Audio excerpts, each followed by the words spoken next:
Hello to my drawing students out at Madeira CC. I hope that you guys are doing okay so far. I wanted to send out a midweek announcement just to check in and to let you guys know what I've been noticing with some of the submissions that have been coming in lately. And let me go ahead and jump right into the example here.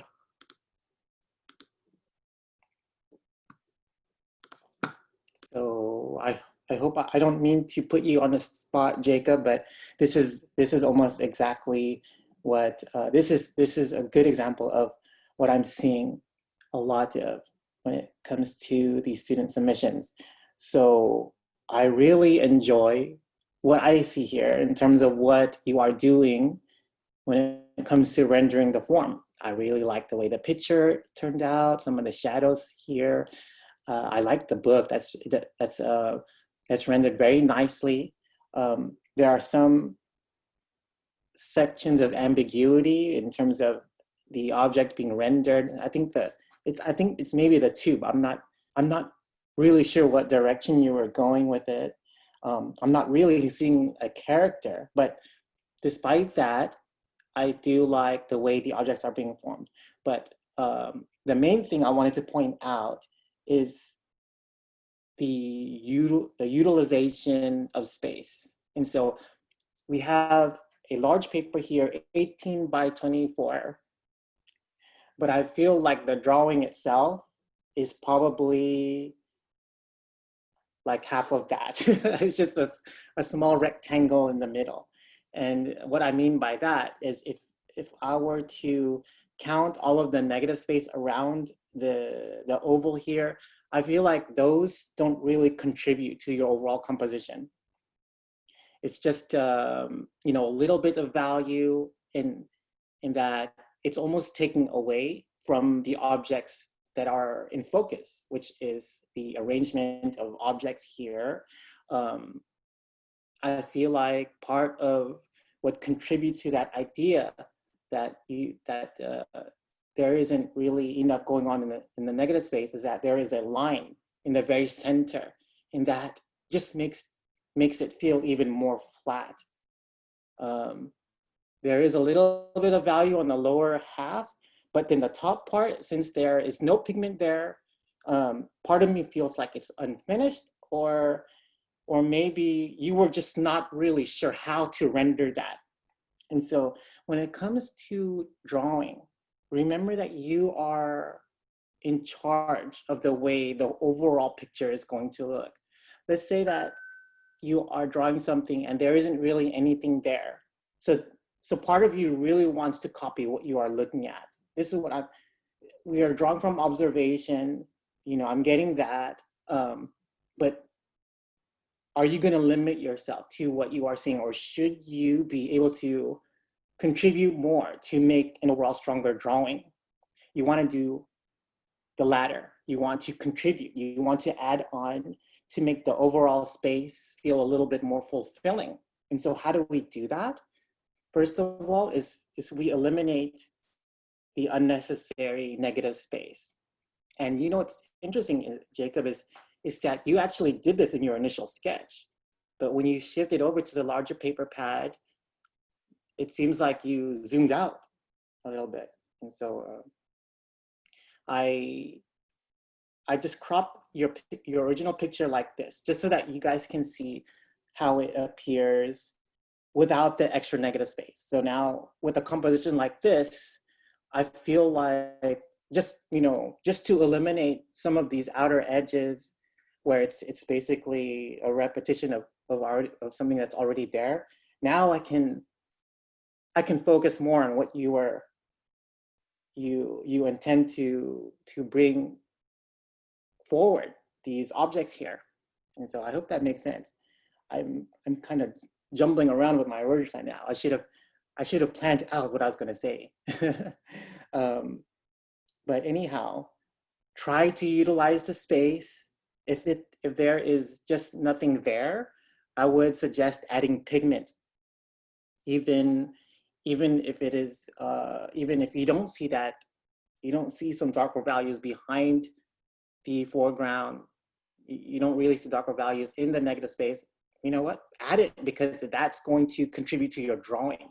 It's going to make your overall composition stronger. You want us to focus on these objects as they are coming forward. That you want to bring these, you want these things in the focal point. You want them to be important. So these are just minor things that you can think about when it comes to creating an overall stronger picture. You are the architect of your own work. You had to make it, you can make it any way you like. You know, drawing from observation, making it feel believable, that's part of it. But we also have to focus on things like composition, okay? And so I hope that makes sense. I actually added a few examples from one of my last classes, just so that you guys have some ideas. And so here is one. I would say that this composition is okay. It's not really what I would do. It's getting there, but I'm trying to transition a little bit.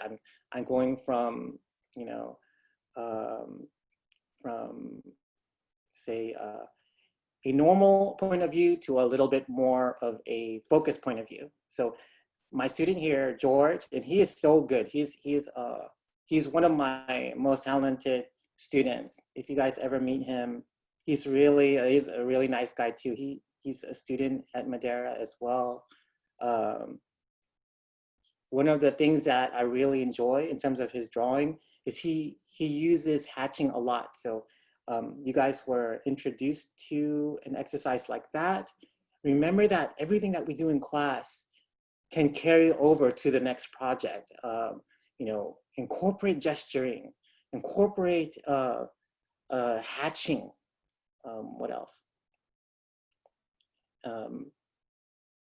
If you look at the way George treated the negative space, I do like how he was actually listening to some of my advice and adding some pigment into the negative space. And I feel like he kind of did that towards the end because he knew I was going to say something. he knew I was gonna point it out.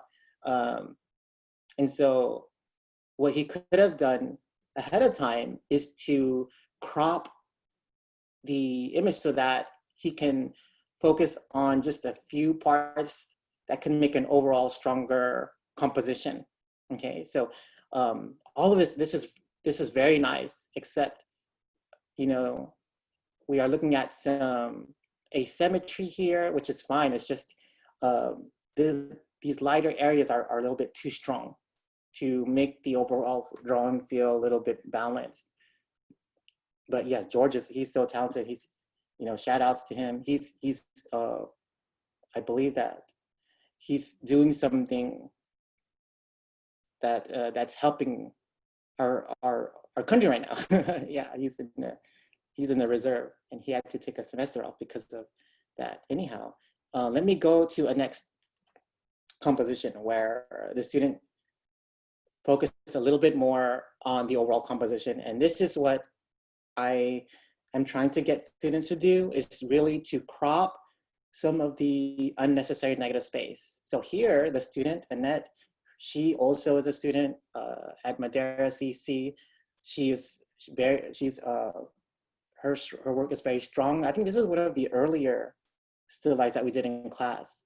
And so she added pigment into the negative space to try to bring some of these objects forward. Even though we were doing these still life drawings in her class where it wasn't exactly dark, she still added pigment there just to bring these objects forward. And so she's taking control of the objects that she's looking at, and she's trying to give it a little bit more shade, just a little bit more contrast, so that she can make an overall stronger drawing, and it's totally working for her. Some of the rendering might be slightly off. I'm looking at some parts of the fabric here.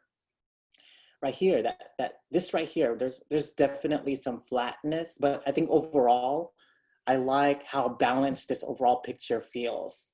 There's not unnecessary negative space, which is something that I'm hoping that you guys get out of this little talk. And so here is another drawing by a student that we also did a still life with. Her name is Jamie. Really, really strong, very strong work. Partly because of the composition is very cropped. She even left out part of the pear just so that it fulfills the space. It fills the space a little bit more. Sometimes we want to fit all of the objects in the space, and that doesn't always make it a stronger drawing. If you can crop it and you do so in a way that makes the overall drawing feel more balanced, then you have to crop it. So I hope that this example here is a strong one, and that if you can take something out of this little talk, is that you know, it's okay to zoom in.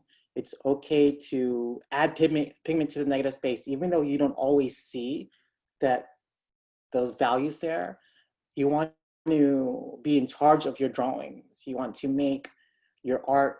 You want it to be about the way you are making your marks, the way you are creating value, not simply to just copy what you are looking at. You know, that's part of it. That shows a lot of skill, but at the same time, to me that's like 50% of it. And the other, you know, 50% would be more about the way it's going to look in the end. And so, I think that's all I wanted to say. Yeah, I hope that you guys got something out of this. Let me know if you guys have any questions. We are about halfway through the semester. It's funny because I am, you know, teaching, you know, this many classes, and there's a drop. There's a drop in the efforts. But you know, I think that for a lot of us transitioning to online, it's not, you know, it's not the same. It doesn't feel the same as a regular class. You have to really be motivated to do a lot of these things on your own, and it's tough. And you know, sometimes at home, you know, you might have a lot of distractions, work and so on, but when it comes to your education, your classes, you kind of want to, you know, finish what you can. You want to do the best that you can in the short amount of time, just so that, you know, later on, you know, throughout your academic career, you can look back and say, you know what, I tried my hardest, I did my best, and that you don't have any regrets. So, you know, again, we're almost halfway through the semester. Keep your momentum going, and you'll be fine. So, with that, I'll let you guys go. Let me know if you guys have any questions. You know, keep turning in the work. I am enjoying a lot of your work. Just a few things that we can work on to make it a little bit better. So get a hold of me if you need anything.